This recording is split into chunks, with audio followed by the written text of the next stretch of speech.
The catch is this. In the ancient world, men are the ideal of virtue. The very word virtue is from the Latin vir, male. Likewise, the Greek word arete, which translates to excellence or virtue, is derived from arsen, male. It is men who go to war and return via long odysseys. It is men who lead the polis because it is men who have the capacity and freedom to be virtuous. Virtue to be virtue must be freely chosen. You cannot compel virtue. Unlike today, where contemporary theologians like to speak of masculine and feminine virtues, for the ancients there was no such thing. The free practice of virtue was the defining quality of a life lived well, the only fully human life, and a life that in practice could only be lived by free, propertied males. Christians, confronted with a God who became human to make all humans God, including women, were certainly not content with this framework. Sister Nona Harrison argues that the church fathers allegorize virtue. She says, the moral allegories arose out of culturally based perceptions of masculine and feminine conduct, but actually they also enabled the stereotypes to be transcended. Allegory placed gender concepts in new contexts, where the relationships and the boundaries between them could be redefined in ways that could potentially broaden and deepen the self-understanding of actual men and women without threatening the social structures that they believed to hold the community together. As a result, she says, the fathers often praise women saints for their manly virtues, the manly woman of God, and shame sinful men for their effeminacy. Even in this framework, virtue is still connected to masculinity, which females now may take on. Jumping 1,500 years. What do you do, 20 minutes? Iconic virtue continues to prove a double-edged sword when applied to women. Paul Evdokimov, in his attempt to positively respond to the feminist concerns of Simone Weil, and whose work the Archbishop Peter Fan argues underlies John Paul II's theology of the body, posits Mary as the ideal virtuous woman. Here, he reverses the ancient assumption that women must take on male qualities to be virtuous and grants women their own unique set of virtues.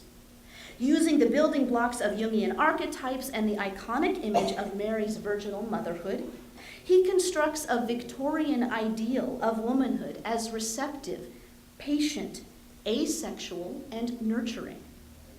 In Mary, we find the salvation of the world, not according to traditional expressions of the Theotokos as the first fully deified human person, but because as woman, she saves men from their regrettable functionality by simply being, by existing.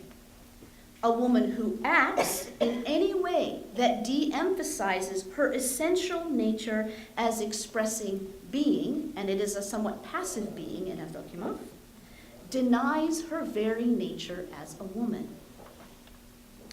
Here, the Virgin Eleusa, the compassionate mother of tenderness, sadly gazes at her son, anticipating his suffering. Motherhood here is tender, kind, and long-suffering. All of these elements are essential components to parenting.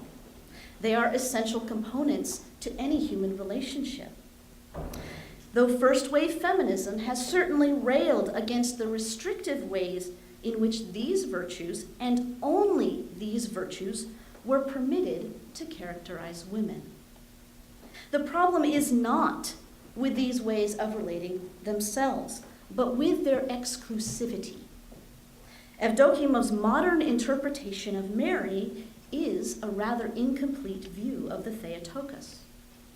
Alternative narratives are abundant in the Orthodox liturgical tradition, narratives which, as we will see, may only be slightly more palatable to feminists. In Icons and Power, Bisera Pencheva, a Bulgarian scholar who works at Stanford, traces the development of the Constantinopolitan Marian cult as a story of imperial power. The Hodekitria type of icon, in which the Virgin carries in her left arm her son and with her right gestures towards him, expresses a dynamic of prayer and participation. Mary's eyes are on the viewer, drawing us in and directing our gaze to her son, whose hand is raised in blessing. The post-iconoclastic version of this image, which became the prototype for virtually all subsequent images of this type, emphasizes the sacrificial nature of motherly love. It does so, however, in the context of war-torn Byzantium, not child-rearing. The same virgin motherhood that is much later idealized as a quiet and obediently receptive woman in the 6th and 7th centuries is framed as the righteous purity that girds men's loins for battle. 7th century accounts of our siege of Constantinople present a militant and warlike virgin who, in the words of Theodore Synkelos, gave courage to our soldiers, and the virgin Parthenos appeared everywhere, winning uncontested victory and inflicting horror and fear on the enemies. She was giving strength to her servants and protecting subjects from harm on the one hand and destroying enemies on the other.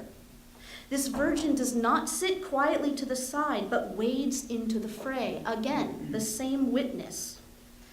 In the sea battle, the Virgin sank men and boats together before her Blachernae monastery. Consequently, the whole bay, if it is not too harsh to say, could be crossed without wetting our feet because of the dead bodies scattered at random.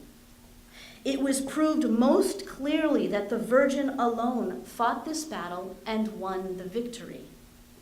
As Pencheva notes, it is the Theomater's virginal motherhood which is the source of both her purity and power.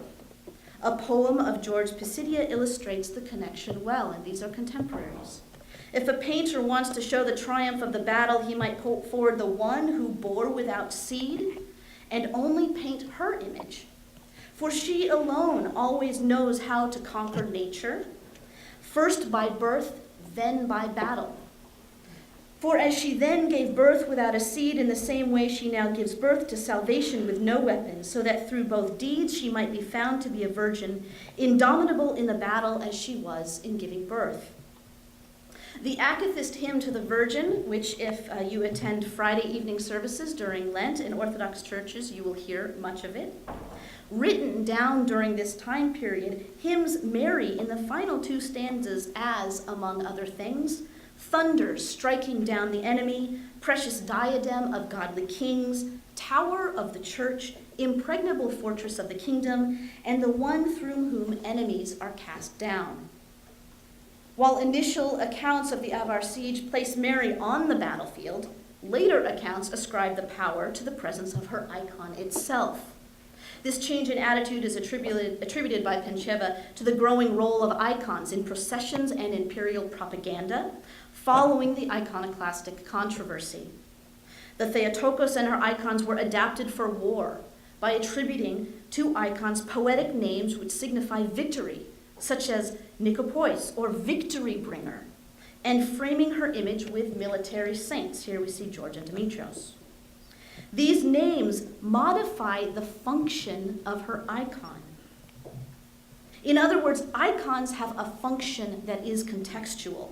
Framing Mary by military saints such as Theodore Demetrios similarly directs her narrative away from her historical person as a mother raising a child in a remote village of Palestine, and towards her role as a battle leader and protector of her people. By the 10th century, icons of this type, which when not carried by emperors, were stored in a monastery, in the Blachernae monastery. The icons themselves were referred to as general, the guardian of the army, and invincible weapon.